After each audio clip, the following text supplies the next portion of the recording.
everyone, I'm Chris Miller. This is England and Arsenal goalkeeping legend Mr. David Seaman, and welcome to Ponytails, the football chat, news and nostalgia show brought to you every single week by SpottoCash.com, the online skill-based spot the ball competition that gives out £10,000 to a winner every single week. And as we spoke about last week, they're giving away £100 to runners-up, 10 runners-up every week. David, that's exciting. It's very exciting. We're back here again. We're going to be choosing a winner today. But before we do, we're going to talk about some football. It's been a great weekend for football. No, it hasn't. Yeah, it's been a great weekend. It's not. Yeah. It's been a bad Tottenham weekend. won. Exactly. Ended the hoodoo. What was the Arsenal score? Arsenal got beat, Leeds got beat, and Tottenham won. Yeah, great weekend. Oh. Tell me this. Did you see? You saw the Arsenal game? I saw bits of it. Yeah. If I'm honest, I'm not really surprised. They've got that result in them where they go away to teams where they're supposed to win, and then all of a sudden they find it hard. And although they were winning, from what I saw, they weren't really creating much. Not playing. But and then that happens at the end. People say, "Oh, it wasn't a penalty," but when I saw it at full speed, I was like, "That could be a pen." Okay, when you see it slowed down and different camera angles, you see that there wasn't much contact, but there was contact and there was a dive involved. But if there's contact and he goes over, then there's a chance of it being a penalty. No, it's very true. And he wasn't really going anywhere, so it wasn't necessarily a challenge that needed to be made, I don't think. Yeah, it wasn't, but it was just minimal contact and he went over. And fair enough, you can't argue with that. And then it's one of those that if you get it, you're all for it, and if it goes against you, you can obviously campaign. You could see why it was given. So what are your thoughts? Because there was a comment from one of the Watford players, I'm not sure if it was the captain, but was saying that Arsenal didn't have the cojones. Yeah. You hear that one? That's all right. Yeah. Did that come across? And do you think that they're kind of, just because they're in a sort of a spell where they've had a lot of chat about them, and maybe teams think that they're a little vulnerable, and maybe they're susceptible now to these last minute winners, especially away from home. Yeah, I find that a little bit disrespectful from Mr. Deeney, especially after you've won. Yeah. But I'm sure if I was still playing, or if I was in the Arsenal team, we would remember that the next time we played him. Yeah, absolutely. And remind him. But I don't know exactly what he was saying, but I can understand it a little bit, but that's not the case at all. It's like I say, it's disrespectful, and Arsenal are better than that. Absolutely, and in fairness to Arsenal and any team that goes through a spell, it's very easy for everyone to jump on the bandwagon and say what they want, because they're always going to get support. It's harder to come out and say, actually, this is a team that deserves more respect than that, and I'm sure that they're going to be up there come the end of the season. So it's just a case of getting the momentum going. Yeah, they will. But at the end of the day, it is a bad result. Yeah. And you go to Watford and you expect to win them sort of games, and we didn't. So you have to just sit back and take whatever's thrown at you and then get on with it. I've got a couple of Twitter questions which I think will lead on to something which you were just about touching on there, which or I want to talk to you about. And one of the first ones that we've got here is from Jack Williams. He's at Jackie Gunner. He just asked, who do you still hang out with from your Arsenal days? Because I know you've mentioned a few names. Who are your good mates from your days back at Arsenal and even England as well? And also, what are their thoughts? And are you in cohesion when it comes to thinking about Arsenal and what you expect from them this season? Well, like the two, there's three really. There's me, Dicko, and Wrighty play a lot of golf together. And who wins? It depends. Dicko's been a better player than me and Wrighty, which I don't like to agree or admit to. But to be fair, but we're all on like 6 handicap, so it's a good standard. Yeah, decent game of golf. I wouldn't be able to keep up. Yeah, it doesn't really get very competitive. Yeah, right. But so that's good. So and then Tony's around, Martin, Ray. You see Nigel along the way as well, and sometimes we have a chat with Steve and try and get some sort of insight. But he's very guarded. Steve Bold, I mean. Well, obviously, he's in and amongst it. Yeah. When you're going around, you're spending 6 hours on the course with these guys. Are you arguing about the state of Arsenal's affairs? Are you, in cohesion about what you think? We do. Excuse me. We do chat about it, and really, we're all on the similar sort of page. We know that we are going to struggle to win the league, and we all feel that like top 4 would be a good result this season. But it's frustrating for us because we were there and we won things. You know, so to see what the club's going through at the moment is very, very frustrating. Do you think that there's a sense of rose-tinted spectacles from your guys specifically because you had, and I'm talking in relation to Arsene Wenger and his obviously a brilliant manager and did such amazing things with you guys. But is there a sense of maybe could your judgment be clouded about him because of what you experienced with him? And is it fair to say that actually, you know, well, that's just how it is? Because I guess there's so many fans now who still campaign for him to sort of go and to give him a fresh start. But what are your thoughts on that? I think the problem he's got is he's got quite a lot of fans now that were teenagers when they started following Arsenal through what we've done, you know, and now 10, 15 years on, I haven't seen them win the league. So that's the group of fans I think that are getting really frustrated. As for us having rose-tinted glasses, that's a really good point though, because as well those are the generation that's the most vocal on social media, who are blogging, vlogging, turning up on Arsenal Fan TV, and they have the time to be at all the games or whatever. But it's the computer age, you know, and like I said, they've not seen us have a good chance of winning the league. But you know, like when you talk about Arsene Wenger, it's more of a respect thing, you know, for the players that have played under him, because he's still the manager of Arsenal. You know, when we were there, he was brilliant. He was really, really good. You know, and okay, clubs have caught up and maybe overtaken in certain areas, but you know, we will always have that respect for him, you know, because of what he achieved when we were there and what we achieved when he was there. Absolutely. There was one player that I remember, Tony Adams. He came out quite vehemently against Arsene Wenger recently about how he couldn't coach his way out of a paper bag or something like that. Yeah, but it wasn't. It wasn't meant that way. Context, no, I know what Tony was saying. You know, because he doesn't really coach you one-on-one. Right. He coaches the team. Okay. You know, so it's. I totally understand what he was saying. And obviously it was taken out of context, a bit like his dancing when he was doing his formation thing. I know exactly what he was the point he was trying to get across, but he needed a little bit of rhythm. But anyway. Okay, fair enough. Well, look, we'll leave Arsenal there for a minute. I think you know there's only so much you can talk about these things, and it would be interesting just to see how the results play out now. Bad result the weekend. We'll see what happens next time. And I'm very much looking forward to the North London derby. I bet you are. While you're playing this good. Exactly. We start to win now. We've won at Wembley. This is ridiculous. What world do we live in? Interesting question here, and I had to kind of research as to why this was an interesting question once I saw it. But Big Dave 556 at Big Dave says, "Are you still in touch with David Batty? And do you know why that?" Okay, so I think is this because he's just like gone out with a drink with Adam Ant? Well, no, the reason he sort of disappeared. Exactly. So has Adam Ant. Just lives in a caravan with Adam Ant. Maybe we don't know. It's like no idea where he's gone. Yeah, and what was he like as a player? Because there's also those of us who are old enough. I'm not saying I'm old, but like those of us who remember the World Cup in '98 when he missed a penalty and it sort of led to England going out, but obviously it was a penalty, whatever.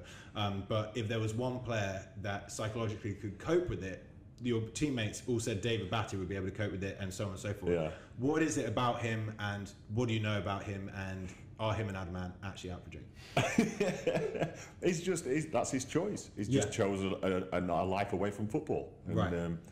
You know, and so long as he's enjoying himself, then great. You know, I don't get a great deal of it. Not a great deal. You know, I'm on the outer edges of football, so to speak. You know, so and that's the way I like it. Yeah.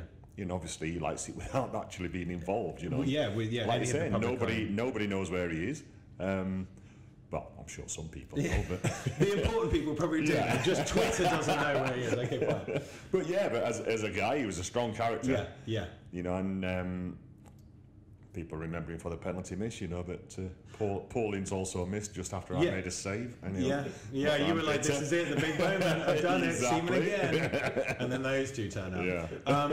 But you know, when you think about the psychological effect of football, and it's interesting to see David, like say, a strong character. He's made his decision. He's doing a sort of a Benoit Kotu kind of situation, and that's great. Were there any people who had similar situations, problems in terms of penalty misses, probably specifically having their team drop out of a major tournament, or maybe at Arsenal, the players who really struggled to get back that mental form, maybe after anything like that? Not really. You know, the first one you think of is Gareth Southgate, and he obviously proved all that. He's doing all right. Yeah, exactly. Did a great advert. Yeah. Stuart Pearce, you know. So, you know, with penalties, stuff like that, I admire people that take penalties, because that takes a lot of bottle to actually put your hand up and say, I'll take one. Because trust me, that is pressure. Yeah. Being in goal, trying to save him, easy. Yeah, well, that's why you kept saving him. No, well, it's an interesting thing, but I mean, not that I can relate in the slightest thing. I missed a one-step penalty in a 7-a-side once, and I cried for like 3 weeks. So same effect. Yeah. You know, so I wouldn't do well in the professional football level. Definitely not missing a penalty at World Cup. Very interesting. Let's just move on, because we have something very interesting for you. All right. Another quiz, because you're so good at them. Fish or footballer? We know you're a fan of fishing. Yeah. Are you a fan of fish? That's not the tagline, but I made it up. But it's good. So we've put together a quick quiz about fish. Wow. You've got to name either. So we've got the name of a type of fish, or it's a footballer. Can you tell which is which? So we'll know whether your is your knowledge here. But number one, there's going to be 5 questions. There are 5 questions. Good. Alfonsino. A pink deep water fish found in subtropical areas. B, Angolan midfielder who played for West Ham in 1997. Oh, God, the Alfonsino. I've got to go with this West Ham player. Oh, it's actually a deep water fish found in subtropical areas. It's too deep, I've never caught it. Number 2, hockey. A, Japanese player who played for Sunderland from 2013 to 2015. So could be. Or B, a southern hemisphere fish known as the blue grenadier. Oh, these are tricky. Hokey or hockey was he called? I mean... Well, either you're tricking me or I'll go with a football player then. It was a fish! Again! I'm sorry. Okay, this is an easy one. I know you're right. This. Number 3, Doriva. A Brazilian midfielder who played for Middlesbrough between 2003 2006. Or B, a small fish found in the rivers of Portugal and Spain. Doriva. God, it sounds like a fish that's in Spain and Portugal, but you can tell I'm trying to catch you out. I know. I'm going to go. No, it can't be 3 fish on the trot, knowing you lot. Well, but it could be. But you would have played at the same time as this fish or player. I'm going with fish. It's a footballer. Oh my God, we found a quiz that David Seaman can't win. Number 4, to regain some pride here. Right. The Glauber. Sorry, well, Glauber. Should I just ask, who's been researching this? This was the whole of Callum's last week, okay? There weren't more important things to do. The Glauber, or Glauber, a type of chub found in rivers of Germany, Austria and Switzerland. Or B, Brazilian footballer who played 1 game for Manchester City in 2008. Your old team. Still got no idea, still guessing. Fish. Football. Okay. We might be able to win. Does this feel like a win? I don't know. Okay. So can we make it 5 on the trot, or can you regain a consolation goal here? Cisco, spelled with a C. Is it A, salmonid fish found in the salmonid fish found in the Great Lakes region of Michigan? Or B, a Venezuelan footballer who played twice for Everton in 2004? Oh, there's one that sounds like that as well in football. Yeah. And they're salmonoid. I think that's how you say it. Oh, is it? Sorry. Salmonoid, yeah. I need to... Fish. Yeah! You got it. 4-1. 4-1. It's it's a bad result, but it's only one result. It's like Arsenal. You know, just move on to the next one. David Seaman is not in trouble. Okay, we don't need won to. Won a game at Wembley, have you? One. Okay, one. Brilliant. Very good. Well, very good for us. Yeah. Callum, great job. That was Callum hard. behind the camera. He's been working all week to try to find honest, I've never heard of any of them. Anything. Because you're probably not fishing the deep waters of the tropics or whatever. So. Salmonoid fish, but that was a guess. Final quick-fire question before you go. Last Twitter question from Mickey Flynn. Were you always the best footballer at your school? Were there any footballers, people there, youngsters or whatever, who were better than you? And did any of them become footballers? I was always the best goalkeeper. My friend called Darryl Hawley was the best footballer by far. Yeah. Midfield player, hot shot Daz and all that sort of stuff. He could score all over the pitch. Where'd he end up? Never made it. Didn't make it? Did he try? No. Got interested in other things like girls and booze and right.